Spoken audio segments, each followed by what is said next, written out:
living in Corozal, right? And the northern part of Belize. You've been there. You pass. We go Yep. through whenever you're going Go to to Mexico, Mexico yep. and so forth. Live wise, it's very peculiar on how you'd probably live there, just because, at least for Corozal and Orange, there's not much to see and there's not much to do. I'm not saying that there's nothing, because there still are stuff to do, but I lived in Corozal from when I was probably around 7 to when I was 13. And then afterwards, when I moved here to San Pedro, and I would then go back to live with my mom, I would only spend like about 2 days a weekend max at Corozal. Because then afterwards, you're bored out of your mind. The only thing that you can do is go across the border to the Cheddar Mall to shopping and theater and what's not. Food-wise, though, Corozal and Orange Rock have some pretty good food. Have you ever been there and explored the food? Well, we've gone and stopped in some restaurants, and I always hear about how good the Orange Walk tacos are. So I've had the Orange Walk tacos, You've had them? which are good. I think there's some other places here that are very good too, but not necessarily like the Escabeche. I know that you really like the Escabeche from up there, and Yeah, Not it's a necessarily. cultural experience. No, so not here's necess- my thing though: how can you eat soup when it's so hot outside? It's a cultural thing. Oh, It's a Rachel's cultural not eating thing. soup over there either. Well, I didn't like escabeche soup. Oh no. I didn't. But I went to visit a friend that I liked. I'll probably send her this reel and I'll send it to her and so she sees it. So I was out there. I was meeting her cousins and we were having fun and everything. And, you know, we were at her house first and then something about her grandma called to come home to eat. So we went to her grandmom's house. And this is a thing in the Spanish culture. If the grandma or the mom says, here's your food, you gotta eat it. And even if you're a guest, you feel more obliged to. Right. You're Obviously, not leaving a plate. You're not full. leaving a plate of Yeah. food there. And then, so her grandma went and told her, serve him up. And I'm like, please don't serve me a lot because I don't like escabeche. So she serves me up. And then, grandmas especially, I don't know. I mean, overall, grandmas are amazing. But she was like, hijo, siéntese, coma todo lo que quiera. And she brings the pot of chicken that she's cooked because you fried it at the side and then you put it in the soup. So I'm like, yeah, gracias, whatever. So I start grabbing the tortillas and I eat this escabeche. And oh my goodness gracious. That escabeche changed my mindset on escabeches. And it was so good that I ended up going for seconds. And I ended up really enjoying that escabeche soup to the point that I still remember it. I don't know if I took pictures of the soup itself, but it was amazing. It was amazing. What made it so good? Like, explain what's in an escabeche soup, because I just know it as like onions and chicken. So that's the base. It's an onion soup. I don't know into the details of the seasoning, but I know that a good escabeche also uses, but it's like a yellowish soup. I don't know all they put into it. Honestly, I should have Googled it before this. I shouldn't have asked. My bad. I just eat. I don't ask. I just eat. Bear in mind, it's not my favorite meal. Right. So, and ever since then, whenever I have it, it's like, when you have something so good and then you have something else and it just doesn't compare. not the It's same. like, whatever, next. But in Orange Rock, and this was in Orange Rock, but also in Orange Rock, back in 2018 when I went for the Independence celebration. Oh, you have been for the Independence. I've heard that is like the place to go for Independence Day celebration. Okay. It truly is. I mean, every year it's a little different, but Right. the one year I was there was amazing. I went and I arrived, again, Tropic Air. Because remember on the 21st, Tropic Air did that $21 special, deal and whatever. So I took advantage of that. Right. This year was $42 deal Yeah. because, probably Inflation. the inflation. But there was also 42 year. No. 42 years. old, I guess that's what they did. But I went to Tropic Air. My friend went to pick me up in Orange Rock. I think the Orange Rock airport is closed now. I'm not sure if they're still operating. Don't know. I haven't been. As we land, obviously we start drinking. It's weekend celebrating. I come back and we go to sleep because we're gonna prime up for later. I get up, and my friend's mom made a salpicon, which to me, the easiest way to describe it is a ceviche, but with beef, right? Google it. Or pork? Can you use pork too? Pork? It's pork or It's beef? pork, I think. I'm pretty sure it's pork. Fact check. Let's fact check. I'm just saying stuff out here. Maybe you could do it with both. You can do whatever you Yeah, I mean, you can literally put whatever you want. There's no rules. Let's see. Oh, it does say pork or beef. Okay, So so I yeah, guess it pork or depends. beef. Yeah.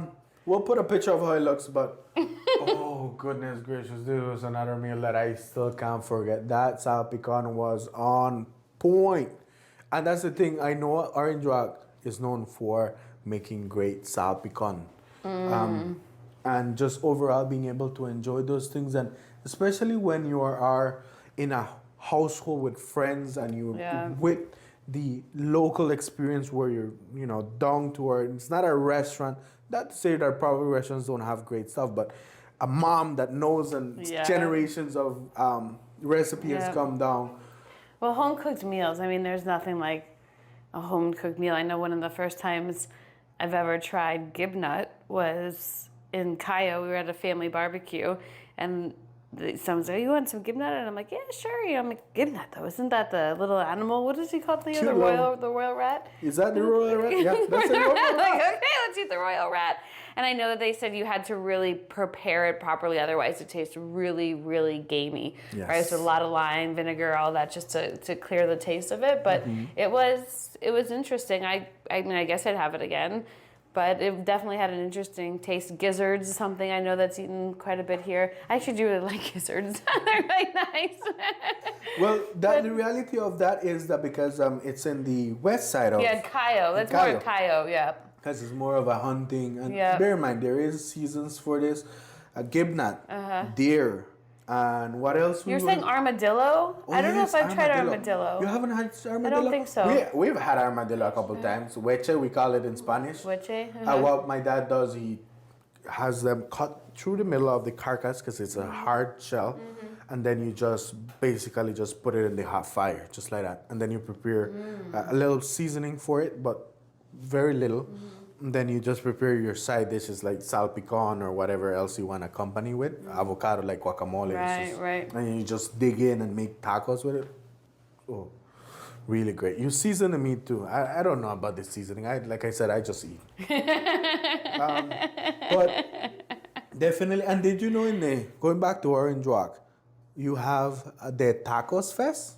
The Tacos Fest, right? I've never heard of it before. You mentioned it earlier today.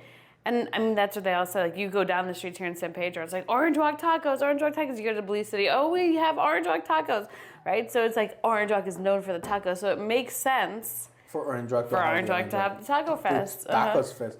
And peculiarly, I mean, probably there's so commercialized that, sometimes if you go to any spot, you might not see the difference.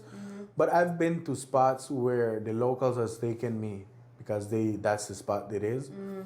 And I know it's the spot because for you to get your tacos, you need to make a 15-person line kind of thing. Oh, yeah. So you're going to wait, but you're going to get good tacos, which for Belizean tacos, for someone who's it's just flat tortilla with your choice of stew chicken, stew pork, or stew beef, or, say it.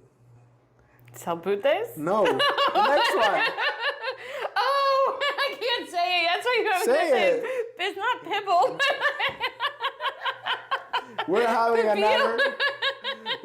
another session, which is La Gringa pronounces. Pronounce it again. Pibble.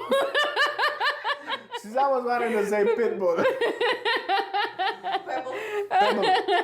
It's pibil. Pibil. Pibil. It's delicious. Again, I don't know how they prepare it, but it's delicious. That is really good. We'll put all the links to all these recipes in the description below. And that. But usually you just have it with the meat. If you want to have cabbage or onion, you can add.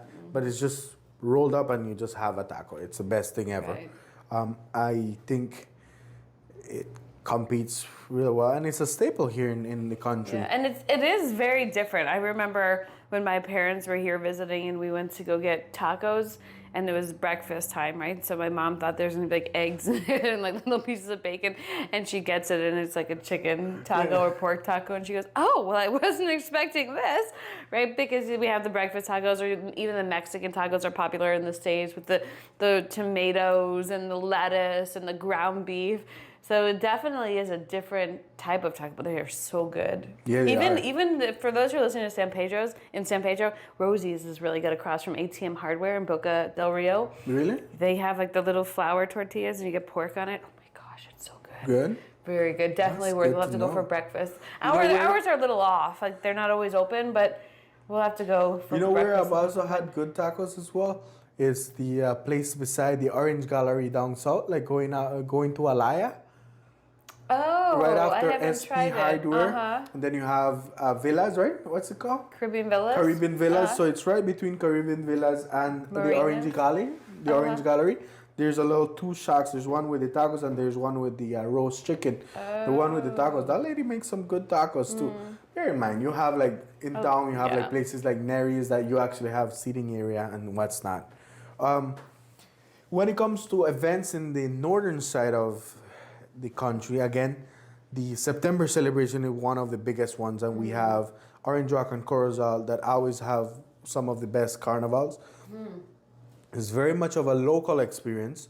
So if you as an expat or as a tourist want to go, I would advise that you not because it's dangerous or anything. It's just for you to be able to get the gist of it, you got to go with a local to explore that side, Right. which happens obviously around Independence Day. Well, in Orange Rock, it happens on the 21st of September. And I'll put a link to a video from Donnie Rockwire, I guess. When I was there in 2018, he was taking great footage. He's a great videographer, and he made one. And I actually pop out in the first beginning of the video, drinking my beer. That was before I got wasted. So that will give you an idea of what a carnival is like. Did you dress up? No. No? I was dressed up to drink. Yeah. And September is usually hot out, so yeah, I It get is, that. so Yeah. you don't wanna. And then there's a San Joaquin Fiesta, which is like a community mega fair. Oh, okay. It's like the Benque Fiesta. You've been Yep, to the Benque Benque Fiesta, Fiesta, right? yep. It's a lot of food, a lot of great food in one place, a lot of drinking also as well, obviously, and a lot of fair carnival games. Right, So it's a right. fun little experience if you want to go. Do they have that terrifying Ferris wheel? Yeah. Remember we did the terrifying the Ferris wheel Here in once? San Pedro, for Dia de San Pedro, I think it was. I thought we were gonna just like fly right out of that thing. Yeah, I'm not a fan of that, but we do have pictures of that too as well. We'll put it up in the. Terrifying. I mean, I think you hear screaming in it. I was once with my brother and one, and he was so mean. He started shaking the Oh, chair. no. Literally, you're up in the middle and you're just shaking, and it was like crazy. But pros towards living in the northern side of Belize, definitely it has to do a lot with the access to the border, and I Right. know for a lot of people, and we'll probably touch base this on another episode, healthcare Yep. and that is very important for them.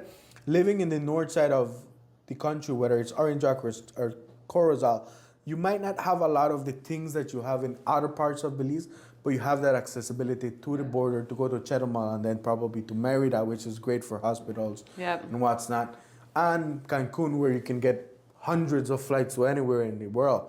So accessibility-wise, that is great. Shopping-wise, you can shop over at the Chetumal side, bring your stuff over, live a nice life. Next thing too that I know of when the north part of Belize, and maybe you've heard of it, is just overall the low cost of living and just the low cost of rental and real estate wise. Yep. You can buy, with what you can buy probably a regular house here in San Pedro, you'd be able to buy a mansion in Corozal, Yeah, you know, a very really nice affordable. property, concrete, everything. So again, not for everyone because lifestyle wise, you don't have the accessibility to all the fun things that you have probably in other towns that we'll mention them, but affordability wise, it is. Put it this way, I probably would later in the future hope to own property in the northern part of Belize, but I wouldn't live there. I just wouldn't live there. Just buy and hold kind of thing? Buy and hold, Yeah. have just to have property assets. Cons wise, that's because one of the things that I know, Corozal, Orange Rock might be a little bit more hype, but it's very sleepy towns. There's not Okay. much to do. Like for example, when my mom used to live there, and I would go for a weekend to visit her, you kind of find yourself, apart from going across the border and going to the theater and what's not, you come back, you kind of find yourself bored. Okay. You know, because the activities you probably can get them done in the first year that you're there, and then afterwards you're like, well, what else? Yep. Up to you. Just Right. have to discover it for yourself and figure it. Yeah, I've never really spent time in either of those. It's really just to cross through and get to the border, rather than come back down. I mean, it's beautiful as you're driving through Corozal, and the bay is right there, and just right, stunning, right? But I know that for some people, it works. Everyone has their own likes and preferences and Absolutely. whatnot.